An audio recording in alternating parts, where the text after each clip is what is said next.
Hi అండి అందరికీ. మనకు జ్వరం వచ్చినప్పుడు లేకపోతే మన నోరు చేదుగా అనిపించినప్పుడు ఒక్కసారి ఈ ఎల్లిపాయ కారాన్ని చేసుకొని తినండి. నిజంగా టేస్ట్ అయితే మామూలుగా లేదు అసలు. చాలామందికి తెలిసే ఉంటుంది, కానీ తెలియని వాళ్ళకి చెప్తున్నా నేను. ఒక ఎల్లిగడ్డను తీసుకొని పొట్టంతా తీసేసుకొని రోట్లో వేసి కొద్దిగా జీలకర్ర సాల్ట్ వేసి మంచిగా దంచుకోవాలి. ఇలా అయిన తర్వాత ఇప్పుడు అందులో 3 టేబుల్ స్పూన్ల కారం వేసి మంచిగా ఇంకొకసారి దంచుకోవాలి. ఇప్పుడు ఇలా అయ్యాక మొత్తం తీసేసుకొని ఒక గిన్నెలో వేసేసుకోవాలి.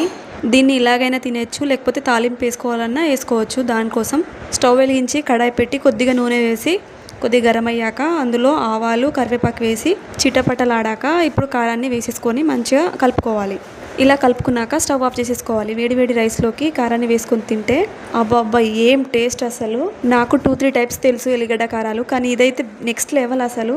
ఇలా తింటే మీ జ్వరం అనేది ఉష్కాక్ అయిపోతుంది. నిజంగా అసలు ఎంత బాగుందంటే అంత బాగుంది. ప్లీజ్ పోతా ఒక లైక్ వేసుకోండి. బాయ్.